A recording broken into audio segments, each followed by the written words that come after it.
Hello garden friends, Debbie here. I hope you are having some great spring weather wherever you're at.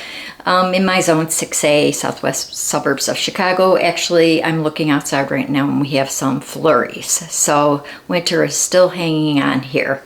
So hopefully in the next couple weeks the weather will warm up and dry up so that I can get started in my garden. In today's video I'm going to show you how to grow microgreens. This will be my first time growing microgreens, and they are supposedly very easy to grow, so I'm giving it a try. What are some of the benefits of microgreens? Microgreens are fast growing. You'll be able to harvest your first batch in as little as 7 days, and the max harvest is 21 days. Number 2, microgreens don't require a lot of space. You can grow enough to harvest salads every day for a week in a space smaller than your kitchen table. Number 3, microgreens are nutritious. The tiny sprouts are the most nutritious during its initial sprout. Number 4, microgreens are less expensive to grow than to buy at the store. And number 5, microgreens can be grown year-round because you can grow them indoors. And there's only a couple of, if you want to call it, disadvantages. And number 1 is you need the setup, the initial setup to buy. And number 2, microgreens can only be harvested once. So once you cut those, that is it for those particular microgreens. I completed a Gardenary consultant program this winter, and she has a kit that you can purchase. There's not very many things that you need, but the first thing that you need is a tray, and it's not very deep. It's pretty shallow. You only need 1 inch to 2 inches, and this one has holes in the bottom, as you can see. And you need drainage, that's important. And then you need another one that's just a tray that has no drainage. So what you're gonna do is you're gonna water from the bottom. You're not gonna water on top. Then we have a humidity dome. This is a coco coir soil block, and you just pour water on it and then you just fluff it out, and it makes quite a lot of soil, and you'll see that when we go downstairs. I did wet one of these to get it prepped, and I believe I'm going to get at least 2 trays filled up with one of these blocks. So coco coir, you are going to be required to have a light, and this one's a clip-on light that you could just put right above the tray. And of course we have seeds. So in the kit it has peas, broccoli, arugula, kohlrabi, and radish. Now there are others, and I did buy some microgreens from Johnny's as well, but I'm going to try today. I'm only going to be trying the broccoli and arugula because I have had that already and I do like that. So once I grow this, and if it's successful, I'll try the other ones as well.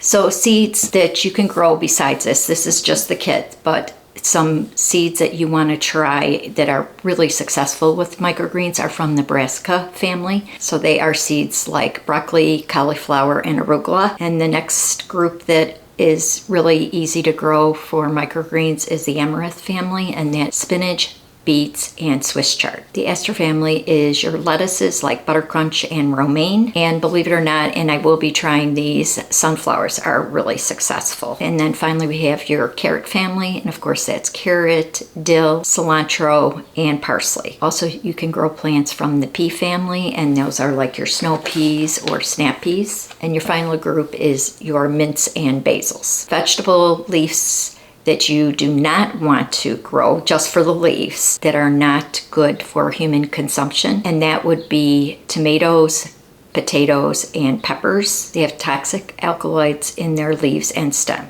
Again, we'll go downstairs and I'll show you this downstairs. You add 1 part of water to 1 part seed starting mix, fill the tray about 2 inches, shake the seeds in your hand to evenly disperse over the mix. Leave no gaps. Make sure all the seeds are in contact with the soil.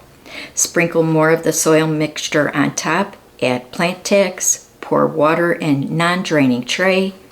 Place a humidity dome over the tray to retain moisture. And then at the first sign of sprouting, you remove the dome and you harvest within 7 to 21 days. You can harvest also as well in 3 stages. There's 3 stages you can harvest microgreens.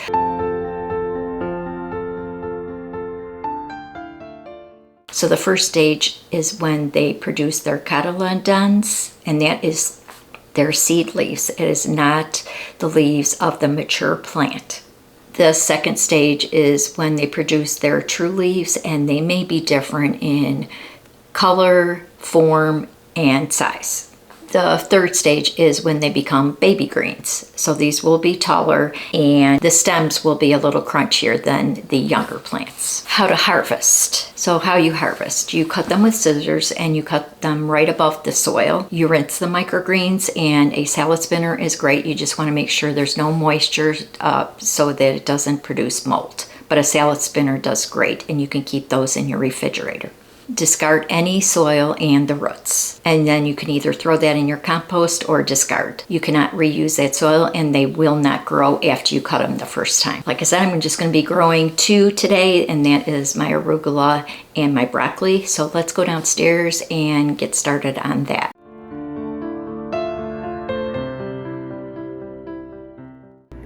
Okay, so we're down in my basement right now, and I have one tray that I put some water. I think I used maybe 4 cups, and that, and then I just broke it apart with a little shovel, or you can use a little rake.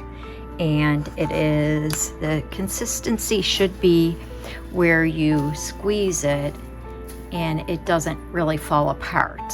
And there's just a little bit of water I can feel in this. But that looks like it's the perfect consistency. So what I'm going to do is I'm just going to fill this about an inch and a half, because I will be putting some more soil on top. And again, this was just one of the blocks that I used. So I figured I'd start off with 2 trays and see how it turns out.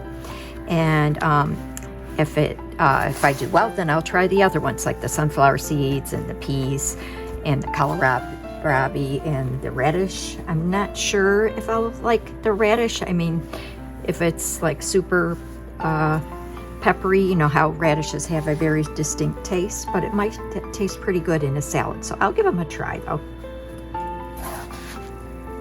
So the first 2 will be broccoli and arugula. Then I will be doing peas and sunflower seeds. And then finally I'll do the kohlrabi and the radishes. So I will give you updates on how that turns out in another video. I am pretty much done with all of my cauliflowers, seeding those. I have most of them right now in my greenhouses, and I did a little short, if you want to check my the shorts videos on YouTube, and I did show you the progress of that. So I have my Lizzies, I have my Bells of Ireland, Larkspur, Blue Blurum. I have all of the cauliflowers in there getting acclimated to the cold weather. And right now, like I said, it's snowing, so it's 32 degrees. I just checked them this morning and they're looking great. I don't even have to water them as much as I did inside, so that is great. So right now what I'm doing with this is, they said to make sure that it's all even. They said you could use a rake or something, just make sure that there's no goes up and down.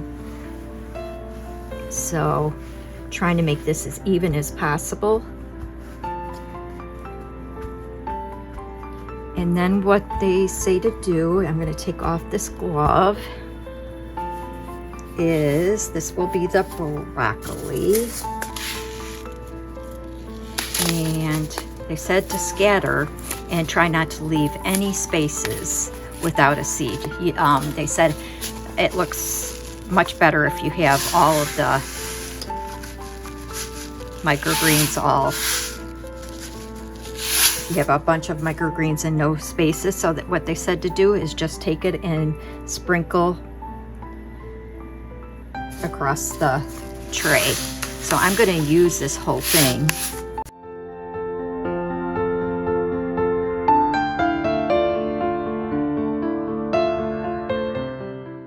Let me know in the comments below if you've ever grown microgreens or if you do eat them. And if these are simple, I will be growing these even in the winter time. So they will be great on salads, on sandwiches. Right now I put it on my avocado toast. So I think that will do it. And again, you don't want to water on top. So what I'm going to do is I'm going to take this bottom tray and fill it with water just a little bit, maybe 1/4 of an inch, just enough to have the bottom covered, and the soil will wick it up and soak it up. You don't want this to like sit in water overnight, so you might want to check it in a little bit and make sure that the water is gone, or dump out the excess. So I'm going to put some water in this. You want to cover the seeds, so I am going to put a little bit of soil over the seeds. Make sure the seeds have contact with the wet soil. I will leave the link below for Gardenary with this kit. You can also purchase it on Johnny's website as well. I do have some from Johnny's that I purchased last year. So again, I'm going to be trying these. I purchased sunflowers and lettuce mix from Johnny, so I will be trying that as well.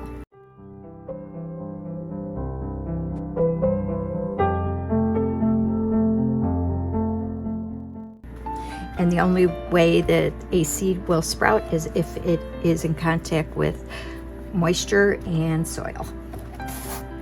So that's it. What I'm going to do is I have the bottom tray that I'm going to fill with water, this tray inside of it, and then put a humidity dome over it and under light. Once it starts sprouting, I will be looking daily, because once they sprout, you want to take the cover off, and I will put them in a salad spinner to wash and rinse them. And then once those are dry, I will be putting them in these little containers. These I bought last year for my winter sowing, but I'm going to use these as well for microgreens. They're perfect size, and I could just put some tape on the outside and what variety each of the microgreens are. So I'll keep you guys updated as soon as these start to sprout. I hope this video inspires you to grow microgreens, so give it a like and comment below if you will give that a try. Next week I'm going to be showing you all of Florette's original flowers, so make sure you are subscribed and hit the notification bell for that future video and many more videos to come this spring. So I hope everybody has a great week. Thanks for watching and happy gardening. Bye-bye.